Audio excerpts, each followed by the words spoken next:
ಮೃತರಾದಂತಹ 3 ಮೃತದೇಹಗಳನ್ನ ಇಟ್ಟು ತೋಮೇರ್ಪಾಳ್ಯದ ಚರ್ಚ್ನಲ್ಲಿ ಪ್ರಾರ್ಥನೆಯನ್ನು ಮಾಡುವ ಮೂಲಕ ಅವರ ಅಂತ್ಯ ಸಂಸ್ಕಾರವನ್ನು ಕ್ರೈಸ್ತ ಸಂಪ್ರದಾಯ ಅಂತ ಕೂಡ ಮಾಡಿಕೊಟ್ಟಿರುವಂಥದ್ದು. ಈ ಬಗ್ಗೆ ಮಾತಾಡಲಿಕ್ಕೆ ಜೊತೆ ಮೈಸೂರಿನ ಫಾದರ್ ಒಬ್ಬರಿದ್ದಾರೆ, ಅವ್ರನ್ನ ಮಾತಾಡಿಸ್ತೀನಿ.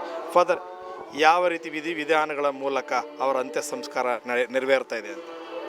ನಾವು ಸಾಂಪ್ರದಾಯಿಕವಾಗಿ ನಮ್ಮ ವಿಶ್ವಾಸದ ಆಚರಣೆಗಳು ಉಂಟು, ಅದ್ರ ಪ್ರಕಾರ ವಿಧಿ ಸಂಸ್ಕಾರಗಳನ್ನ ಮುಗಿಸಿದ್ದೀವಿ. ಈ ಘಟನೆ ಬಗ್ಗೆ ಏನು ಹೇಳ್ತೀರಿ ಫಾದರ್? ಒಂದು ಘಟನೆ ಆದಾಗ ಅದು ಸಂತೋಷನೂ ಇರ್ತದೆ, ದುಃಖನೂ ಇರ್ತದೆ. ಅಂದರೆ ನಾವು ಈಗ ಏನಾಗ್ತದೆ ಅಂದರೆ, ಮಾಧ್ಯಮದವ್ರಿಗೆ ಮೊದಲನೇ ಪ್ರಶ್ನೆ ನಾವು ಕೇಳಬೇಕಾಗ್ತದೆ, ನೀವೇನು ಮಾಡ್ತೀರಾ? ನಿಮ್ಮ ಟಿ ವಿನ ಪ್ರತಿನಿತ್ಯ ಚಾಲನೆ ಮಾಡಬೇಕು ಇಂಥ ವಿಷಯಗಳನ್ನ. ಆದರೆ ನೀವು ಈ ವಿಷಯನ ಇಲ್ಲಿಗೆ ನಿಲ್ಲಿಸೋ ಬದಲು ಇದನ್ನ ಮುಂದುವರಿಸ್ಕೊಂಡು ಇಷ್ಟೊಂದು ಜನರು ಕಣ್ಣೀರು ಹಾಕ್ತಾ ಇದ್ದಾರೆ. ಈ ಕಣ್ಣೀರಿಗೆ ಯಾರು ಕಾರಣ? ಯಾರೋ ತಪ್ಪು ಮಾಡಿದ್ದಾರೆ, ಅವ್ರ ಮೇಲೆ ಕ್ರಮ ತಗೊಳ್ಬೇಕು. ಮತ್ತು ಜನರಿಗೆ ಏನು ಈ ತಡ್ಕೊಳ್ಳಾರ್ದ ನೋವಾಯ್ತಲ್ಲ, ಅದಕ್ಕೆ ಸೂಕ್ತ ಪರಿಹಾರ ಕೊಡಲೇಬೇಕು. ಈಗ ಉದಾಹರಣೆಗೆ ಮನೆ ಬಿಚ್ಚಿ ಮಾತನಾಡ್ತೀನಿ. ಇವ್ರು ನಮ್ಮ ಮನೆಗೆ ಬಂದರು, ಇದು ನಮ್ಮ ಮನೆ ಅಲ್ಲ. ಅವಾಗ ಏನು ಮಾಡ್ಬೋದು? ಎಚ್ಚರಿಕೆ ಕೊಡ್ಬೋದಾ? ಹಿಡ್ಕೊಂಡು ಆಚೆಗೆ ತಳ್ಬೋದ್ವಾ? ಅದು ಬಿಟ್ಬಿಟ್ಟು ಜೀವನ ತೆಗಿತೀವಿ ಅಂದರೆ ಅದೆಲ್ಲ ಒಂದು ಕಡೆ ತಪ್ಪು. ನಾವು ಕಾನೂನನ್ನು ಗೌರವಿಸಬೇಕು ಅಂತ ನೀವು ಹೇಳ್ತೀರಾ.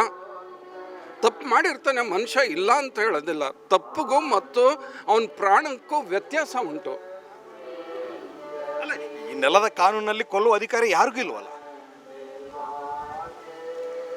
ಇದಕ್ಕೆ ನಮ್ಮ ಹತ್ರ ಜನ ಬಲ ಇಲ್ಲ, ತೊಡೆ ಬಲ ಇಲ್ಲ. ನೀವು ಮಾಧ್ಯಮದವರು ಕಣ್ಣು ತೆರೆಸ್ಬೇಕು. ಏನು ವಾಯ್ಸ್ಲೆಸ್ ಆಗಿದೆಯಾ ಕ್ರಿಶ್ಚಿಯನ್ ಸಮುದಾಯ ಕರ್ನಾಟಕದಲ್ಲಿ?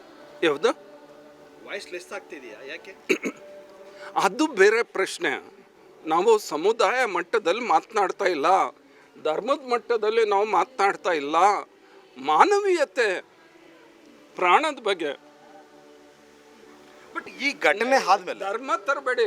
ಓಕೆ, ಅಲ್ಲ, ಈ ಘಟನೆ ಆದ್ಮೇಲೆ ಸರ್ ಒಬ್ಬರು ಲೀಡರ್ಸ್ಗಳು ಮಾತನಾಡ್ತಾ ಇಲ್ಲ, ನಾವು ನಿಮ್ಮ ಜೊತೆ ಇದ್ದೀವಿ ಅಂತ ಧೈರ್ಯ ಹೇಳ್ತಾ ಇಲ್ಲ, ಸಾಂತ್ವನ ಕೊಡ್ತಾ ಇಲ್ಲ, ನಿಮ್ಗೊಂದು ಬದುಕಿನ ಭರವಸೆನೇ ಕೊಡ್ತಾ ಇಲ್ಲ. ನೋಡಿ, ಒಂದು ನಾವು ಹೇಳ್ತೀವಿ, ಸಾಂತ್ವನ ಭರವಸೆ ನಾವು ಪ್ರಾರ್ಥನೆ ಮುಖಾಂತರ ಕೊಟ್ಟಿದ್ದೀವಿ. ಸಾಂತ್ವನ ಭರವಸೆ ಜನ ಸೇರಿಸಿ ಗಲಾಭೆ ರೊಚ್ಚಿಗೆದ್ದದಾಗಿದ್ದರೆ ಅದು ಇನ್ನೂ ಕಷ್ಟಕರವಾಗೋದು. ನಾವು ಯಾವತ್ತೂ ಅದಕ್ಕೆ ಅವಕಾಶ ಕೊಡಲಿಲ್ಲ. ಜನರಿಗೆ ಆ ಕ್ಷಣದಲ್ಲಿ ಖಂಡಿತವಾಗಿ ನೋವು ಅಂದಾಗ ಪ್ರತಿಕ್ರಿಯೆ ಬಂದೇ ಬರ್ತದೆ. ಅದಕ್ಕೋಸ್ಕರ ಸ್ವಲ್ಪ ಸಂಘಟನೆ ಮಾಡಿ, ಸ್ವಲ್ಪ ಅವ್ರ ಕೈಯಲ್ಲಿ ಏನಾಯಿತು ಆ ರೀತಿ. ನಾವು ಯಾವತ್ತೂ ಕೂಡ ಧರ್ಮದ ಹೆಸರಲ್ಲಿ ಜನರಿಗೆ ದಂಗೆ ಹೇಳಿ ಗಲಾಭೆ ಮಾಡಿ ಅಂತ ನಾವು ಹೇಳೋರಲ್ಲ. ಅಲ್ಲ, ಇವತ್ತು ಅಂತ್ಯ ಸಂಸ್ಕಾರ ಆಗ್ತಾ ಇದೆ, ಸರ್ಕಾರದ ಭಾಗವಾಗಿ, ಸರ್ಕಾರದ ಪ್ರತಿನಿಧಿಯಾಗಿ ಯಾರೂ ಬಂದಿಲ್ಲ. ಸರ್ಕಾರದವ್ರು ಏನು ಹೇಳ್ತಾರೆ ಅಂತ ಅಂದರೆ, ನಾವು ಆಡಳಿತನ ಮಾಡ್ತಾಯಿದ್ದೀವಿ, ನಾವು ಬರ್ತೀವೋ ಬಿಡ್ತೀವೋ ಎರಡನೇದು. ಮೊದಲನೇ ಕ್ರಮವಾಗಿ ಅವರು ಏನು ತನಿಖೆಗೆ ಆದೇಶ ಹೊರಡಿಸಿದ್ದಾರೆ ಅಂತ ಹೇಳ್ತಾರೆ. ಆದರೆ ಈಗ ನಮಗೆ ಪೂರ್ತಿ ಮಾಹಿತಿ ಇಲ್ಲ. ಮೊದಲನೇ ದಿನ ನಾನು ಪೇಪರ್ ಓದಿದಾಗ ವಿಷಯ ಬೇರೆ ರೀತಿ ಇತ್ತು, ಎರಡನೇ ದಿನ ಪೇಪರ್ ಓದಿದಾಗ ವಿಷಯ ಬೇರೆ ರೀತಿ ಬರ್ತದೆ.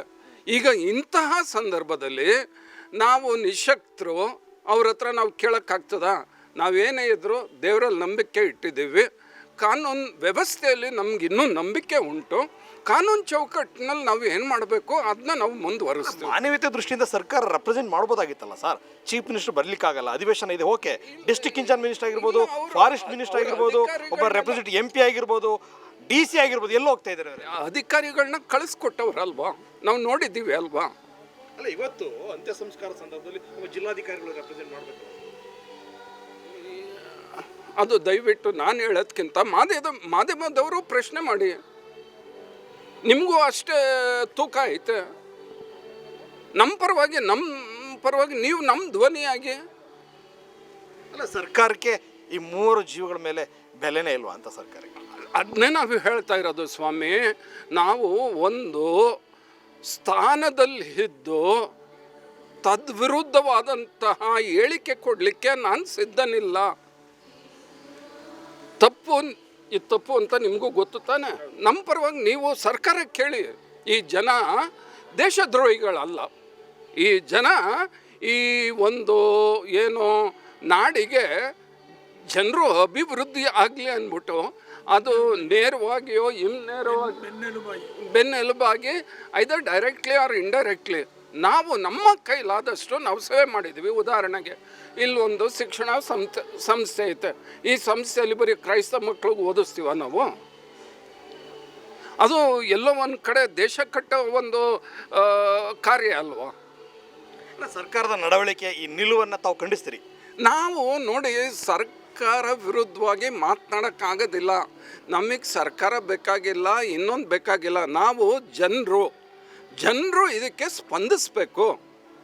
ಇದಕ್ಕೆ ಎಲ್ಲೋ ಒಂದು ಇತಿಶ್ರೀ ಆಡದೇ ಇದ್ದರೆ ಮೊದಲೇನಾಯಿತು, ವೀರಪ್ಪನಿದ್ರು ಆ ಟೈಮಲ್ಲಿ ಏನಾಯಿತು, ಹೆಚ್ಚು ಕಡಿಮೆ 15 ವರ್ಷ ಈ ಜನ ಹೊರಗಡೆಗೆ ಬರೋಕ್ಕಾಗಲಿಲ್ಲ, ಒಳಕ್ಕೆ ಹೋಗೋಕ್ಕಾಗಲಿಲ್ಲ, ಅವರು ಬೆಳಿಲಿಕ್ಕಾಗಲಿಲ್ಲ, ಅವರ ಅಭಿವೃದ್ಧಿ ಆಗೋಕ್ಕಾಗಲಿಲ್ಲ.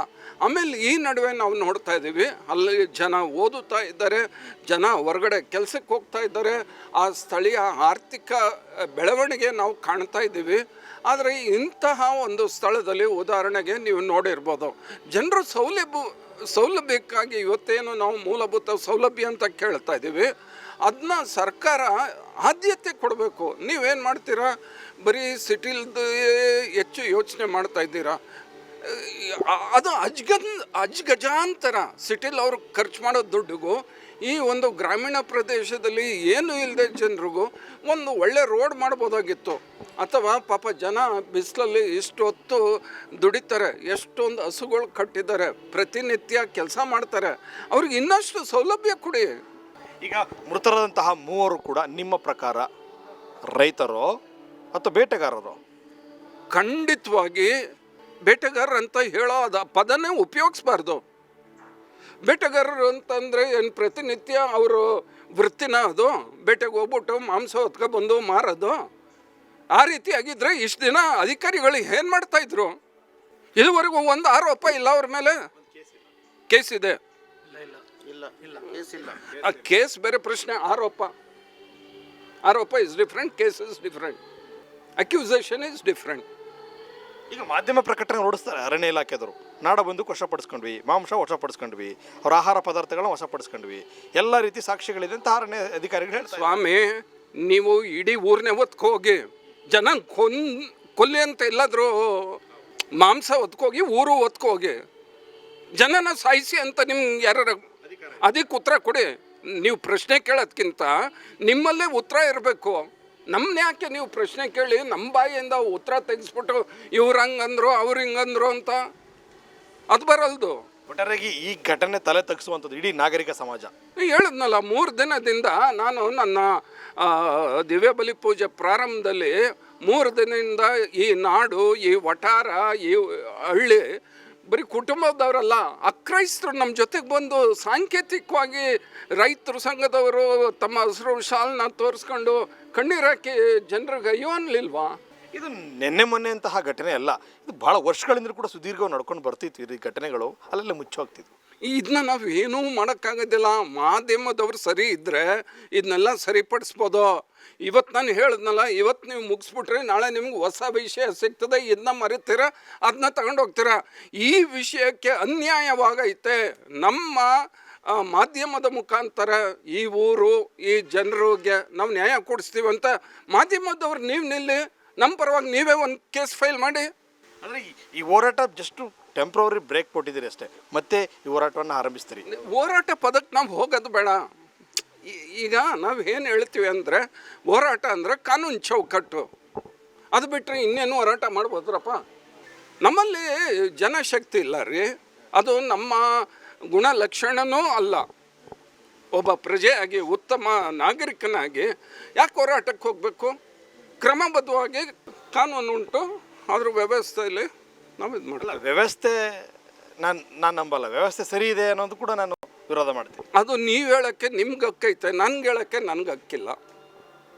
ನನಗೆ ವ್ಯವಸ್ಥೆ ಸರಿ ಐತೆ ಅಂತಲೇ ಹೇಳಬೇಕು, ಇಲ್ಲಾಂದರೆ ನನಗೆ ಉಳಿಗಾಲ ಇಲ್ಲ. ನಾವು ಒಂದು ತನಿಖೆ ನಡೀತಾ ಇದೆ, ಇದು ಫೇವರಾಗಿ ಬರುತ್ತಾ ಅಥವಾ ವಿರುದ್ಧ ಬರುತ್ತಾ ಸರ್? ಅದು ನಾವು ಹೇಳಕ್ಕೆ ಬರೋದಿಲ್ಲ. ನನಗೆ ನಂಬಿಕೆ ಐತೆ. ನನಗೆ ಒಂದು ನಾನು ಹೇಳ್ತೀನಿ, ಇಲ್ಲಿ ಸ್ವಲ್ಪ ತಪ್ಪಾಗಿ ಮಾತನಾಡ್ತೀನಿ. ನಮ್ಮ ದೇವರು ನಮ್ಮನ್ನು ಕಾಪಾಡ್ತಾರೆ ಸರ್. ನೀವೇ ಇದ್ದೀರ ನಾನು ಹೇಳಿರೋ ಪದ. ಯಾಕೆ ನಾಳೆ ದಿನ ನಮ್ಮ ದೇವರು ನಾನು ಹೇಳಿರೋದು ಭಗವಂತನ ಮೇಲೆ ನಿಮಗೆ ನಂಬಿಕೆ ಇದೆ? ನಂಬಿಕೆ ಇತ್ತು. ಇವ್ರು ಕೊಡೋ ರಿಪೋರ್ಟ್ ಮೇಲಲ್ಲ, ಇವ್ರು ಕೊಡೋ ರಿಪೋರ್ಟ್ ಮೇಲಲ್ಲ. ಅಪ್ಪಿತಪ್ಪಿ ಆ ರಿಪೋರ್ಟ್ನ ಸತ್ಯಕ್ಕೆ ದೂರವಾಗಿ ವಂಚಿಸಿದ್ರೆ ಅದಕ್ಕೂ ಹೇಳ್ತೀನಿ, ದೇವರಿದ್ದಾನೆ, ಅವ್ರಿಗೂ ಒಂದಿನ ಇದೇ ಕಣ್ಣೀರು ದೇವ್ರು ತರಿಸ್ತಾನೆ. ಇವಿಷ್ಟು ಫಾದರ್ ಮಾತು. ಕ್ಯಾಮರಾ ಪರ್ಸನ್ ನಂದನ್ ಕುಮಾರ್ ಜೊತೆ ಮಹೇಶ್ ಕೆಬೆ, ಪ್ರೆಸ್ ನ್ಯೂಸ್ ಕನ್ನಡ, ಹನೂರು.